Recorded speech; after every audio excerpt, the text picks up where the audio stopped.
Okay, we're talking about how to get to fun and diversion. And really, it's a matter of finding a way to feel safe and secure enough that you have a sturdy platform to feel confident that you can relax and have a good time. And a lot of the stress and pressure of life that comes in on us prevents us or adds a resistance to our ability to just feel confident enough and safe enough to have some fun. So today we're talking about the secrets of mindset and how to move through anxiety or stress. I'm going to use the word anxiety because I think it's more of the extreme version of whatever the stressful situation is. And we've talked about building resilience through adversity through the resilience roller coaster. Um, and I showed the example of my daughter going on her first roller coaster ride, eager for the experience. She wanted to scream like a little girl. So we see her practicing. And then when she realizes the situation that she's actually in and everything that's at play once she's reached the pinnacle of this roller coaster ride, she then literally screams like a little girl and her little pigtails flap and her little face gets red. And you can literally see how her mindset adjustment changed the entire experience from fear and anxiety to enjoying the ride, enjoying life's ride. So, in that, you could see how she was moving through the sentence and the exercises that I'm going to share with you today, so that you have the tools as well to um, move through. There we go. Move through anxiety to find your own success and to be comfortable enough to have a good time. So, what I'm going to do is I'm going to share my screen with you. There's a bunch of exercises today. If you'd like to get a copy of this recording, I'm happy to share it with you. Um, because we're not going to have in this meetup time, we're not going to have the time to go through each of the exercises as you deserve. So if you want to set up a one-on-one with me, that's fine. Or if you want to get a copy of the recording, I'm happy to share what we're doing. And then I'm going to try and leave a little time so we can walk somebody, at least one person through it. So here we go. Let me share my screen with you. And here is the slideshow. Many of you have seen what came before when we were looking for, when we are experiencing overwhelm in life, when you feel like you look at other people and they've got it going on, and in your own mind, you're like, ugh, how do I get out of bed and make this worth it? And how do I, stop my mind grinding on a specific topic so that I can actually move forward. So, really, it's how to move through anxiety to get to that point of success. And how much longer will you wait to what I say, take the pen? So, it's taking control and writing your own story. So, how are you going to choose to live your one perfect life, your one precious life? Sometimes people give control to someone else and then they can blame that person. But that's not why we're here. We're here to go through some really simple steps so that we can have fun and realize that, you know what, if you just put the process in place, you really can get all the way to the top of that pyramid very quickly and create a vision, align it with your authenticity, who you really truly are, and then have the incremental steps so that you have enough stability in place that you can have fun and relax and enjoy things. Okay, so what I want you to realize is your emotions are telling you something important. They are clear signals, whether it's joy, fear, anger, disgust is another one of the top ones. A missing one, if anyone will see them on the Paul Ekman did a study on them at the behest of the Dalai Lama, and there were 5 top emotions that are experienced universally throughout the world by humans. So my point is, your emotions are a GPS that will literally carry you through and be the landmarks, the indicators of, are you on the right track? And I'll use disgust as a good example because so often in workshops, people are like, oh, I hate disgust. I don't want disgust. And it made me realize how important disgust is. Because if something is disgusting, if you've eaten something that's poison, the intention is your body is going to say, that's disgusting. You shouldn't eat it. It's dangerous. So if you're feeling anger, this is what I'm going to share with you today are the steps to say, why am I feeling this? What is it telling me? These are clear signals. And if you can't do it on your own, reach out to me and I'll help you through it so that you can get all the way to understanding when your body is telling you something and when you're, listen to your gut, your heart, your mind. When you're getting these emotions, what is it telling you so that you can adjust course or stay on track if it's emotion that you'd like to pursue so that you have the confidence to live your life the way you want to. So if you have a pen and pencil, let's take a few minutes to do a confidence assessment exercise. Because at some point you'll start to wish for something more from your life instead of just feeling like, oh my God, I am changing my behavior based on what I think other people are thinking of me, and that's just exhausting. Or I don't know what my next steps are going to be. Or I'm feeling heartbroken and lost. Whatever it is that you're moving through, the next phase is to assess where you're at in different aspects of your life. And then you can add categories to this as you see appropriate or adjust the topic. So I've written it relatively neutrally, but not that neutrally because I started this by addressing a specific target market from my experience, but it certainly applies to everyone. So here's the starting part. And here's the first question to ask yourself. And I'd like you to just put the percent confidence. And again, I'll share this with you, of course.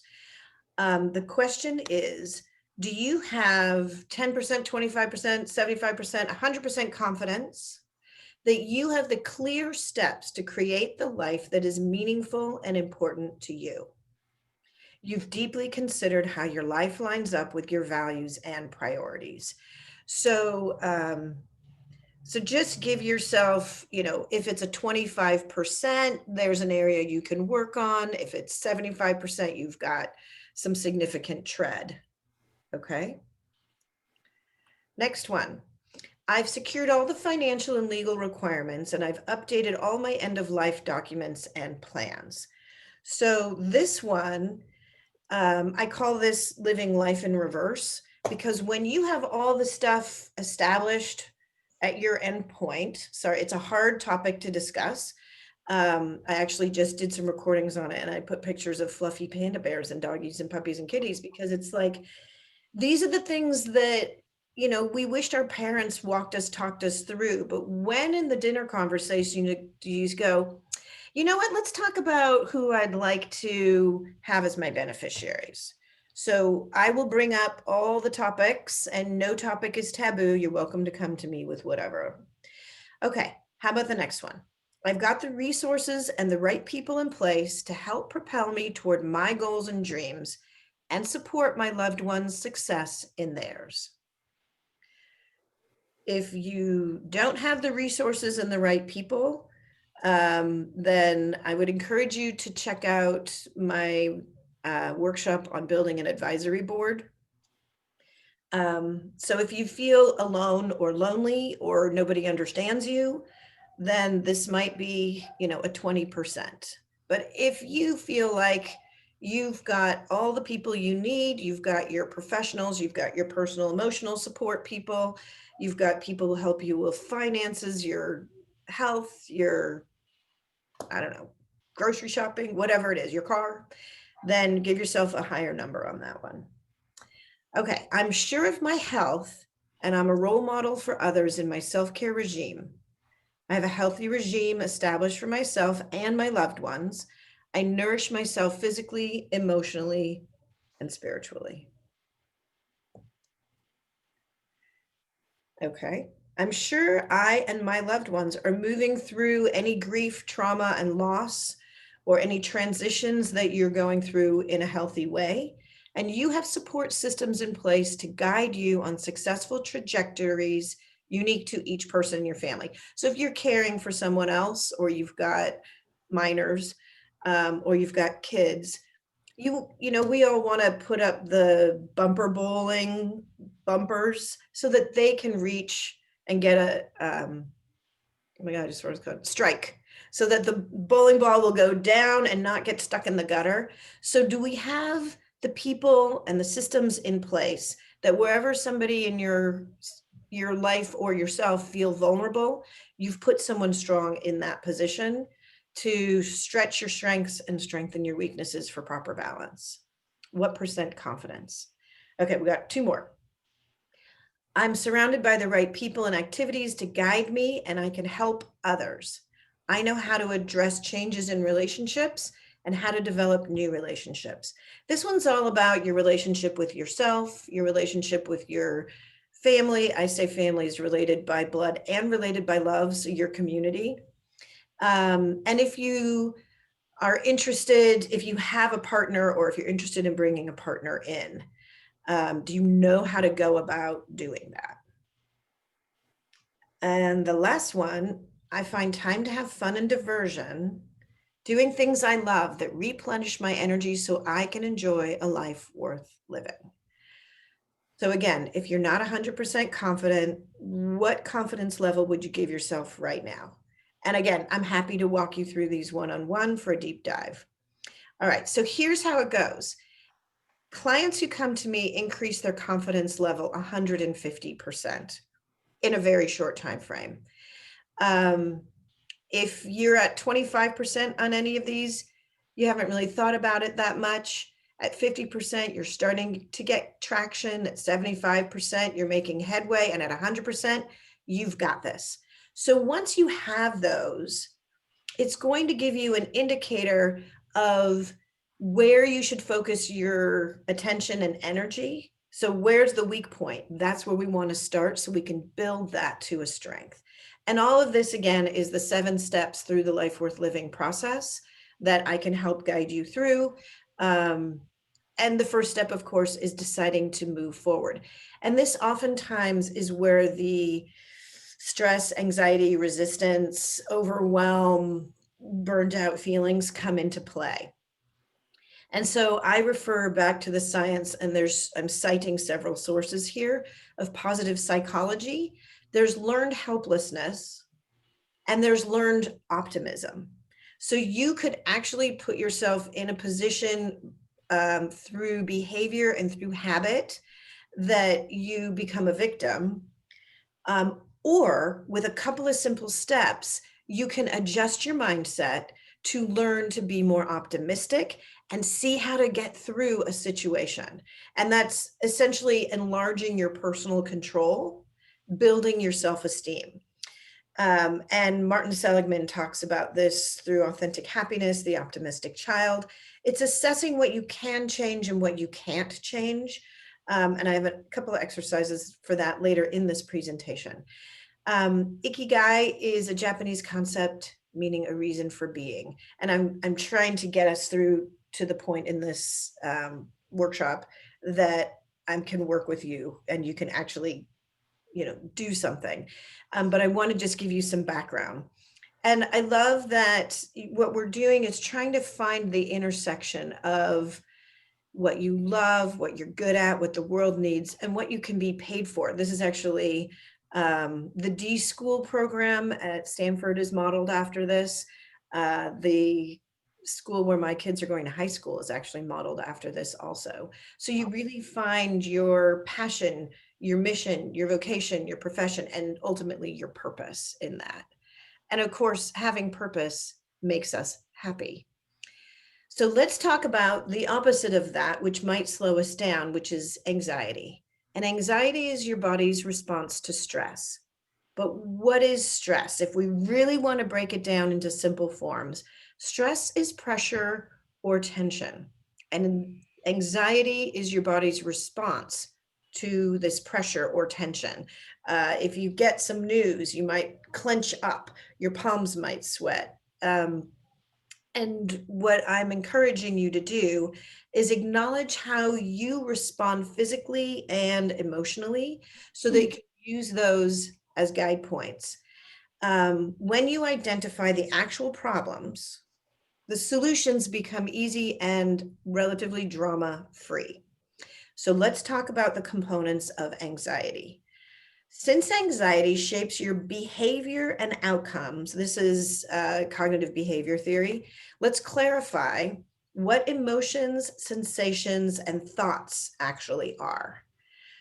Anxiety is the pressure or tension we experience that can be caused by physical sensations. So, they could be physical, good ones, but really it's all based on how you perceive the world through your five senses, through your connection with others, is your emotional and feelings. So let's see, the five are there: joy, anger, sad, disgust, and fear. There they are. This is Paul Ekman's work through Inside Out, the Pixar movie. And then it's also, anxiety is also, figure out how your mental activity responds to a specific situation. What are your thoughts in a specific situation? Okay, here we go. I think you all got pens and papers. Step one, take inventory of your mind and body. This is managing and it's your business anxiety, because I teach this in business workshops, but it's your personal anxiety, it's anything. So the easiest way to tease apart the role your mind and body are playing in your life is to pay attention to the physical sensations, emotions, and thoughts you experience in different parts of your body when you're going through stress or anxiety or a challenge or a wonderful time. So let's take a moment, and this is the sensation, emotion, thought tracker. And just pick one of these or pick two of these. And again, this is something that you can do, or I can walk you through when we have more time. But essentially, think about how you're feeling right now. So not under too much stress. You might be multitasking, you might be focused, you might be worried about what's for lunch or what's going on with, I don't know, the world or other people. But let's just do a couple of these. If you just take a moment and breathe and figure out, how do your feet feel right now? And I know it's a far-reaching request, but is there a sensation? And note the sensation you have in your feet right now. It's going to connect you with your body very quickly.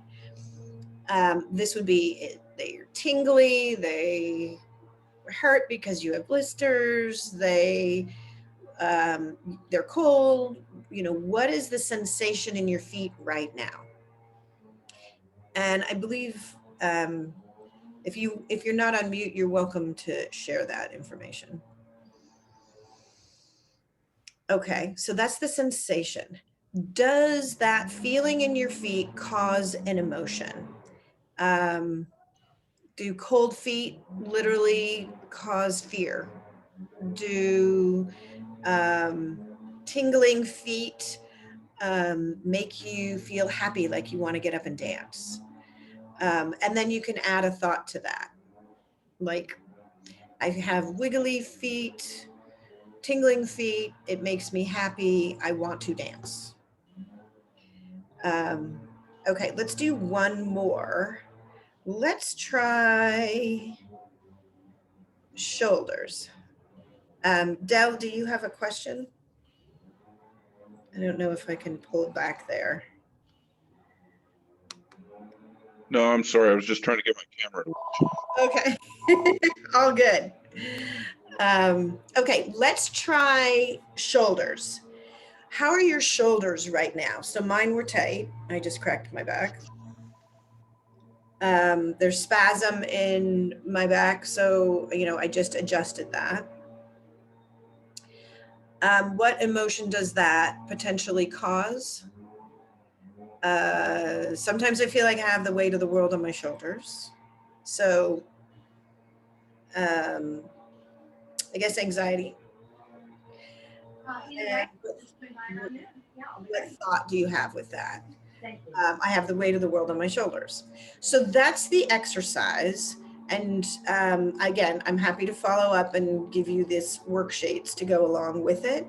But when you can assess how you're feeling in your body, it's going to give you incredible insight that when stress happens, you're prepared because you know, my shoulders are going to stress up, my feet might get tingly, I'm going to want to dance when I have the weight of the world on my shoulders, but I know that my body's ready to handle this. Okay. Why is that not working? Step 2, dump your thoughts out onto a page. This brain dump is a super interesting exercise. If you just set a timer, I have to change this slide. It says set a timer for 30 minutes and then, you can do it as few as 10. But remember, your thoughts come in all kinds of flavors. Some of them are empowered, some are going to surprise you, some are whatever, but sometimes just getting it out on the page, and don't be self-judgy, just we'll spend 2 minutes and just take the time so that you have the time. And I'm going to time it. Take 2 minutes and just dump out on a page. I have to keep working. What will happen if I lose my job? I can't manage my schedule. The noise in the background is going to be distracting. My kids are getting on my nerves. The dog shouldn't be in the house. Why don't my kids do what I tell them to do? What should I have for lunch? So if you'll just take a moment and write down random thoughts of whatever it is that might be going through your mind. And as you're doing this, what you'll realize is getting it out onto a page gives you an opportunity to really reevaluate them, to take a look at what's important to you. Something might have struck you, such as, wow, I really need to write that book before I die, which is how I learned I needed to write a book before I died, because that's going to help other people, whatever it is. So I'll give you just a few more seconds to keep going through that. And then you'll have something to work with, because I wanted to make this a really practical workshop for us here.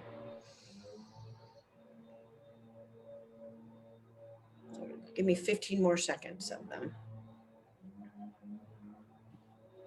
This is obviously the very much shortened version.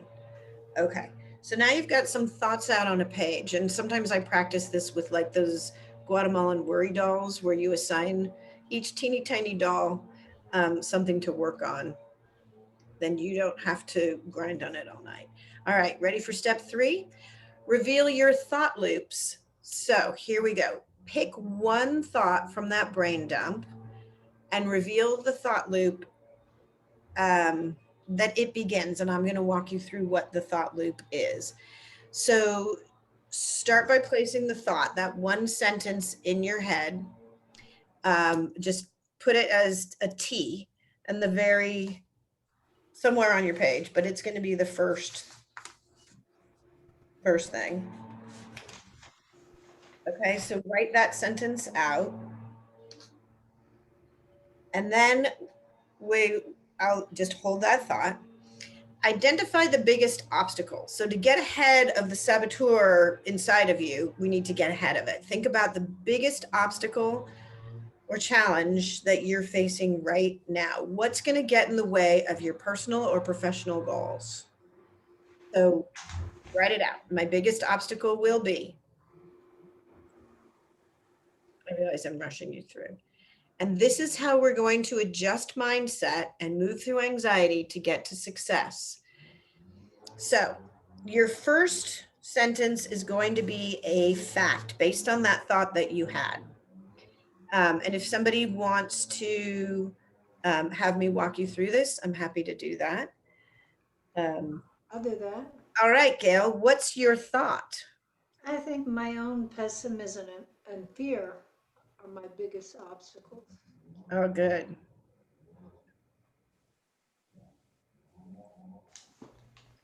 Okay.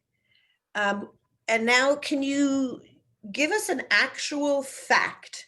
So this is going to be something that holds up in a court of law that refers to this. Like we want to address one thing. One detail of the circumstance that's measurable or qualitative or quantitative that demonstrates that your pessimism and fear is the biggest obstacle. Well, what's it keeping you from? Oh, it keeps me from feeling better. It keeps me depressed. Okay. And I mean, it lends itself towards depression and loneliness. Okay.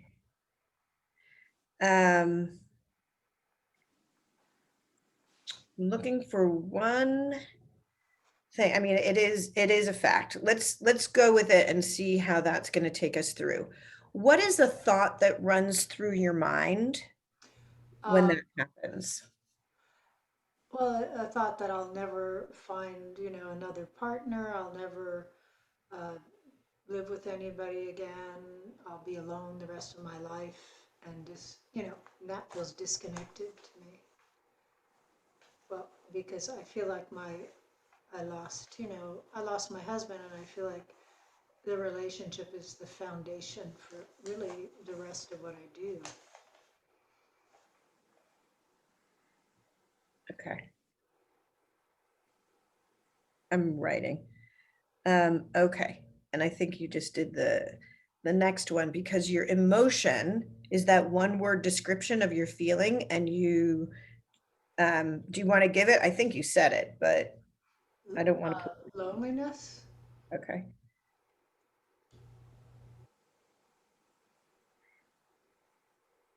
And how do you either act, not act, or react in response to feeling loneliness?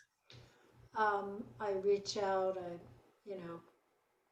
message people. I make appointments for seeing people socially, and I do everything I can. It's exhausting. Okay.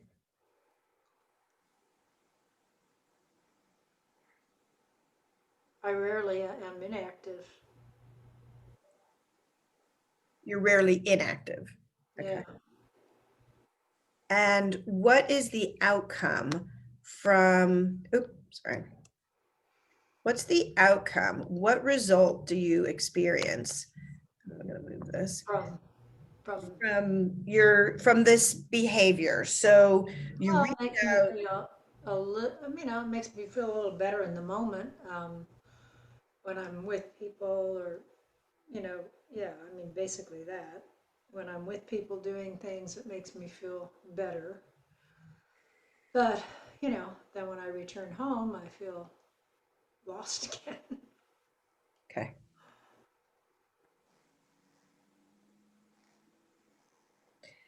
Okay. So here's what we're going to do. Your The fact is that you are alone, correct? Right. That there's no doubt about it. The thought is, I'll never find another person. I'm alone. I fear I'm alone the rest of my life. My relationship was my foundation for the rest of the things I do. And my emotional response to that is disconnected or lonely. My behavior. So remember, we were talking about how you're doing a nice job of your emotions are acting as landmarks to give you an indicator that something is not quite right. So you said that you're rarely inactive, but you take action. You're reacting to this loneliness by taking action. And that is to reach out, to message people, to make appointments. You do everything you can. And it gives you a temporary feeling Relief. of, when you're with people, you feel better in the moment. That's the outcome. but it sounds like you're looking to feel better in the long run, right? Right. Okay, so what we're gonna do, I took notes there. So we're gonna put the outcome. We're gonna change one thing and we're gonna see if we can work backwards. Is we're gonna feel better in the long run. Actually, I should let you choose this. What would you like the outcome to be? I'd like to feel more secure, um, and grounded again. Okay, we're gonna use that one. And so we're gonna work backwards. What behavior, what action, inaction or reaction do you think you need to feel more secure and grounded? Well, that's where I think I need to find a partner.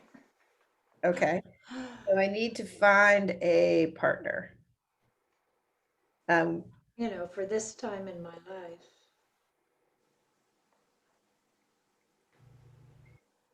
okay, it sounds like we might need to do a deep dive, you and me, on that one. Because there's so many ways to do that. Okay, so if you were to find a partner for this time in your life and you felt more secure and grounded, what emotion, what one word emotion would you have? What emotion would give you the feeling that you could find a partner and that you feel secure? What emotion could make you feel like that? Um, like I could find one. Yeah, you're saying, I'd like to find a partner for this time in my life. I want to feel more secure and grounded. So those are actually two different topics, but I'm wondering if there's one emotion that might reach to two, or should we just pick one? Um, I think one is okay. I'm just trying to understand Okay, so emotion let's pick one. going towards. Right. So do you want to work on, I want to feel more secure and grounded, or do you want to say I work on finding a partner for this time in my life? Mm, yeah, because I kind of equate them. I guess hope is all I can think. Okay, You know, good. hope, being hopeful, or Yep, that's good. Okay. And then what thought would inspire hope? What thought?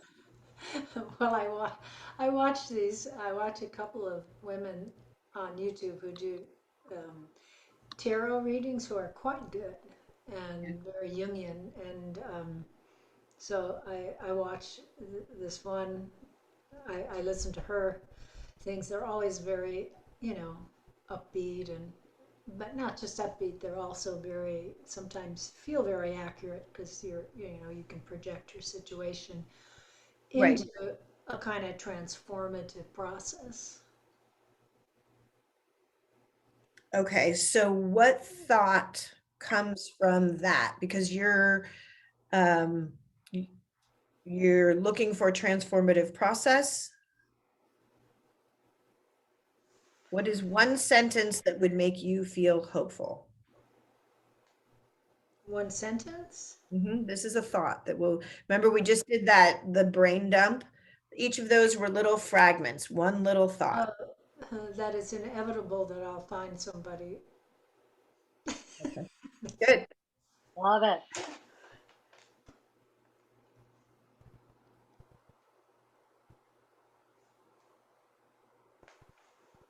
Okay, now what fact would make that undeniable? So it is inevitable you will find somebody. And what fact, what circumstance, what qualitative or quantitative reality will put you in a situation where it's inevitable you will find somebody? You will have the hope that you will find a partner for this time in your life. Like an action or? No, this is going to be a fact. It's just a truism. Well, I'm really a relationship person. Okay.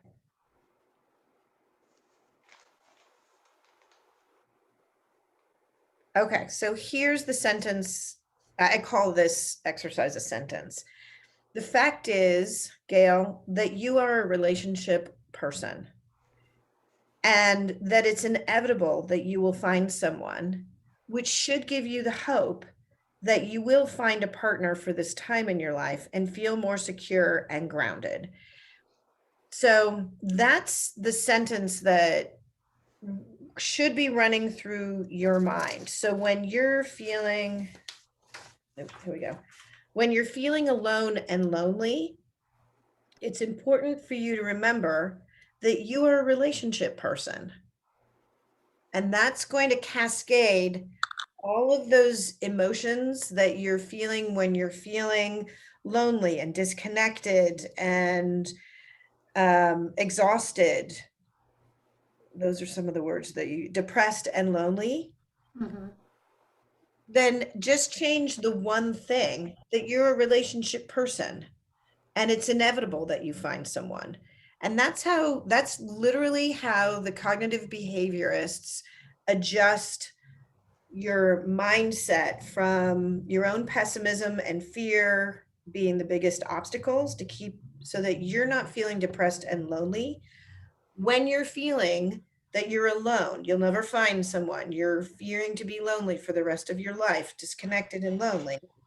And when you're going out to reach out to people and message people and make appointments and do what you can, then you get the temporary outcome that you're feeling better in the moment. So, what I'm suggesting is if you choose to, remember that during all of those times, the one thing that you need to remember is that you're a relationship person. And that is going to remind you that it's inevitable that you're going to find someone. It should give you the hope you need to find the partner because it's going to change your mindset from feeling depressed and lonely to feeling hopeful that you will find a partner for this time in your life. And that will make you feel more secure and grounded. Okay. Did you see how it worked? Yeah, That's that's great. beautiful. Yeah. It's Yeah. Well done. Team. good. Okay. So next step is to identify your care. What are you going to do about it? It's like, okay, now I'm hopeful. I'm not going to, and I know I'm a relationship person. And when I go out and message people, I'm going to bring that. I mean, it's lovely to be a relationship person because everyone's going to be attracted to that. No. What can you do for your health and self-care to literally double down on what's important for your success? And it might be that we work on this next week with health and self-care because I've got a whole segment on that. But super high level. Actually, you know what? Let's hear it from you guys. What are the top 3 things each of you do for health and self-care? Could be anything. Audrey, we know yours. But You know some of mine. I know 5 off the top of my head. You do Pilates, swimming, walking, jumping for joy, and drinking chai lattes. Did I get them? Okay. I was listening. And the physics lectures. And get stoned and listen to physics. And you bring the ballet bar into the living room. I love it. I love it. And now you're going to advance on that and consider large muscle groups, fine motor skills, and intellectual pursuits. Because although it's not right for everyone, for you, you find it more fun when there's a lot of stimulation going on. Okay, so Gail or Tanya or Dell, if you'd like to share some things that you do that inspire, that fill your cup, your emotional bucket. Do yoga, Yoga is a good one. hiking. I try to do some meditation. And I try to practice my violin fiddle, but I often don't. Nice. So I especially like that because it's fine motor skills. It's also playing an instrument is also intellectual pursuit. It gives you vibration. It gives you sound. There's like so much good stuff when, and you're creating when you're playing. All of those are really, really good. I wonder how, do you play violin or fiddle with anyone else ever? Yeah, I have two groups that I play with in person with masks. Nice. How do you feel when you're doing that? It always feels better. Yeah, because you're literally part of something and you're pulling and stimulating all of the biggies. So you've The got practice part right, is right, blown. Yeah, right. So that's good because it's it's hard your though. It's hard to get to practice. I mean, to bring myself to the practice. so the bringing yourself to the practice is the why. You're practicing so that you can have the experience with the community, right? Mhm. And again, you're creating it's fine motor skills, large motor skills, intellectual pursuits, all of it. You've got vibration and sound, uh, posture matters. I mean, that's a really delicious one. I love that. Okay, so mind care, body care, spirit care. Tanya Odell, you're welcome to chime in if you'd like. I like daily exercise outdoors is big for me. Spending time with friends. Good one. And I do try to have a daily meditation practice, even for 5 minutes. Doesn't always work, but anywhere from 5 to 30 minutes is important for me. That's And awesome. trying to laugh, even if it's fake laughing. Yeah, yeah. Have you ever done It's the good. Yeah. laughter yoga? Because they're really, Oh yeah, I've heard about that. you know, there's I Yeah. could probably find this woman who leads it. I was asked to create the San Francisco Grief Council, and this woman had volunteered, and she does laughter yoga. I'm like, whoa. So it sounds like you're Oh, really great. at taking the moment to go deep and find the perspective on things that uplifts them and you. Trying to. Yeah. Right. So here's the thing. I want to talk about the trying to part of it because, and I love Kelly McGonigal as a Stanford professor. I've worked with her. She did the willpower instinct. And one of the things that she talks about is how she set a bedtime for herself. And I totally adopted this. So it doesn't mean that you go to bed at the same time every night, but that you have a bedtime makes the difference. So 10 o'clock is my bedtime.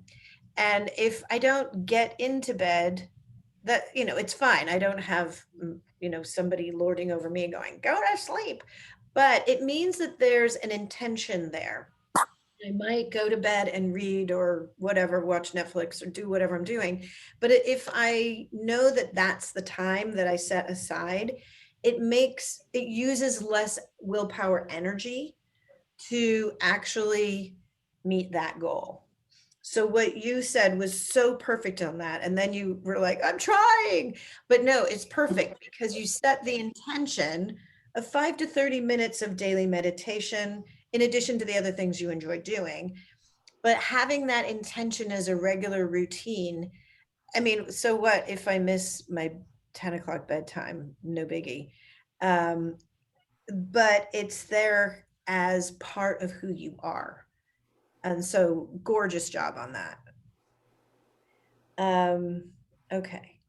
So here it's really making sure that you have the support you need. Gail, I think playing an instrument and practicing so that you can play with community is a beautiful one. And that also would inspire hope and joy and liveliness too. Okay. So how to clear your mind clutter. I'll just go through, we have a couple more minutes.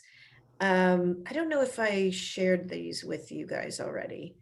Do you recognize this slide? Okay.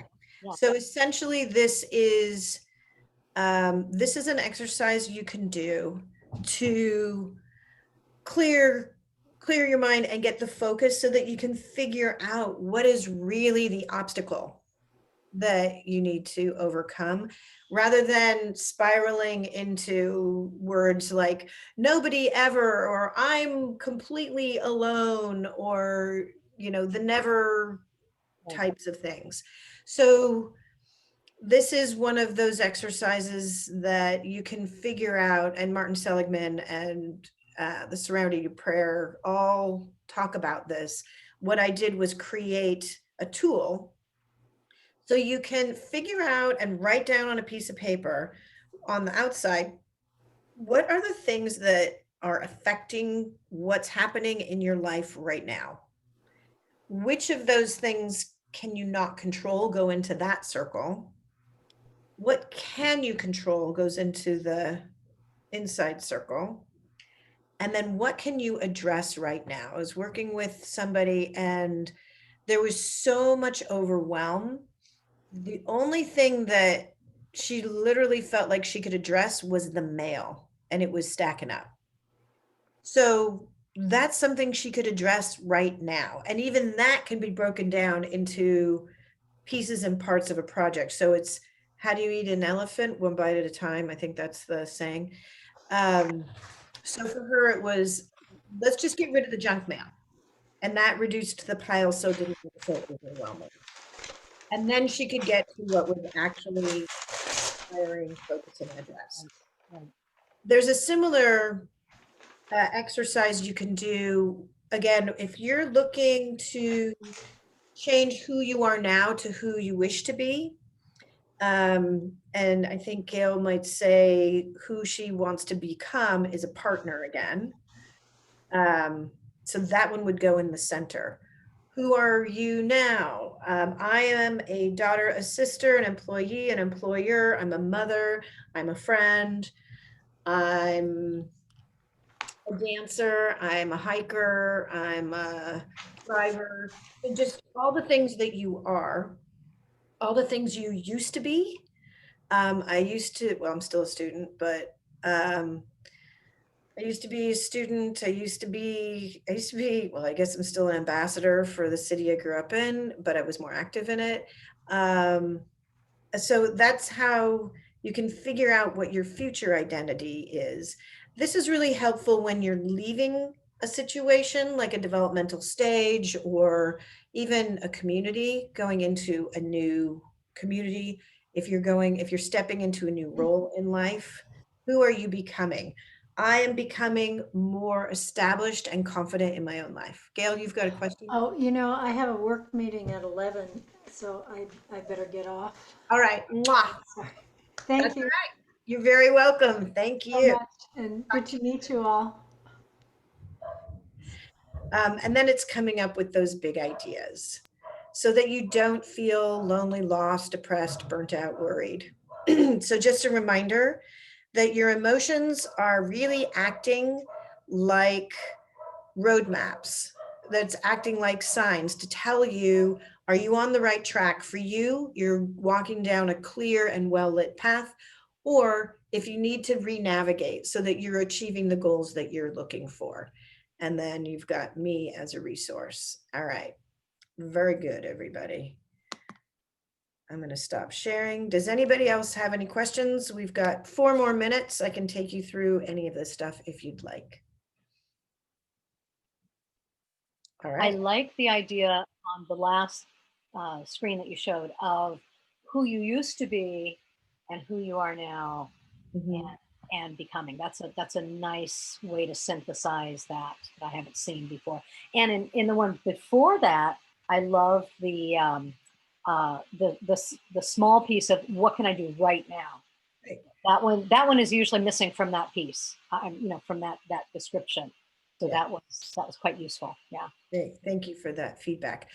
All right. So it seems to me that Health and self-care would be next week's topic. Does that sound interesting to you guys? All right, and Yes. you're welcome to share the meetup further out so that we can invite more people to the group. All right, you guys, thank you very much. I will see you next week. Thanks, Michelle. Appreciate it. Yeah, of course. Thank you so much, Michelle. My pleasure. Take care, everyone. Bye. Reach out to me if you need something one-on-one. By the way, I Sounds good. started my my fun journal. Yes. I Part of my can't fun wait for you to share the fun journal with me. Absolutely. Yeah, Good. several pages. You know, because and I noticed when I'm high, I can think of way more fun things.